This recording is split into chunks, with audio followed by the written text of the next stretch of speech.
एक छोटे से गांव में अरीफ नाम का लड़का रहता था। उसका घर मिट्टी की दीवारों और टूटी छत से बना हुआ था। माँ रोज चूल्हे पर रोटी बनाती और सिलाई करके गुजरा करती थी। वालिद गुजर चुके थे और घर की सारी जिम्मेदारी माँ पर थी। आरिफ के सपने बड़े थे। वो इंजीनियर बनना चाहता था, लेकिन गरीबी हमेशा उसके रास्ते की दीवार बन जाती थी। रोज सुबह सुबह आरिफ 5 किलोमीटर पैदल चलता था स्कूल पहुंचने के लिए।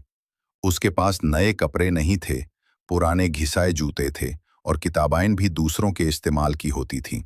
गांव के अमीर लड़के उसका मजाक उड़ाते कहते, इंजीनियर बनेगा? तेरे पास तो कॉपी तक पुरानी है। आरिफ चुप रहता, लेकिन दिल में सोचता, एक दिन इन सबको जवाब दूंगा, मेहनत से।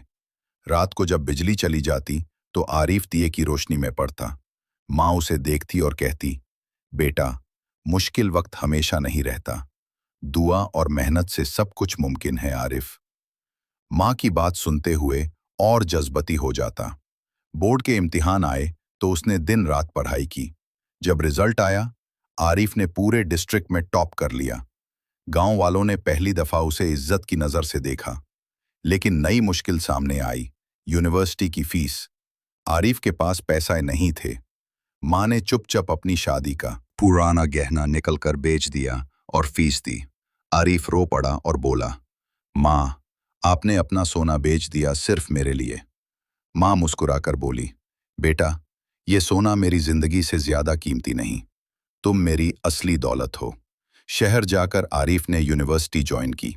वहां नए लोग, नए कपड़े और नए शहर का निजाम था। उसने पहली दफा अपने आप को और ज्यादा अकेला महसूस किया। क्लास फेलोज कहते, ये गांव का लड़का है, इसे क्या समझ। लेकिन आरिफ ने सिर्फ अपने गोल पर ध्यान दिया। रात को वो होटल में बर्तन धोता, सुबह क्लास जाता। कभी कभी भूखा भी सोता, मगर कभी हिम्मत नहीं हारा। माँ के फोन पर आवाज सुनते ही फिर हौसला बढ़ जाता। माँ कहती, बेटा, याद रखना, सबसे बड़ा दर्जा मेहनत और सब्र का है। साल गुजर गए। आरिफ ने डिग्री हासिल की और एक बड़ी कंपनी में नौकरी मिल गई। पहली सैलरी उसने माँ के हाथ में दी और कहा, माँ, ये सब आपकी दुआओं का नतीजा है। आप मेरे लिए असली हीरो हैं। माँ की आंखों में आंसू आ गए और बोली, बेटा, अमीर गरीब का फर्क नहीं होता, फर्क सिर्फ ईमान और मेहनत का होता है।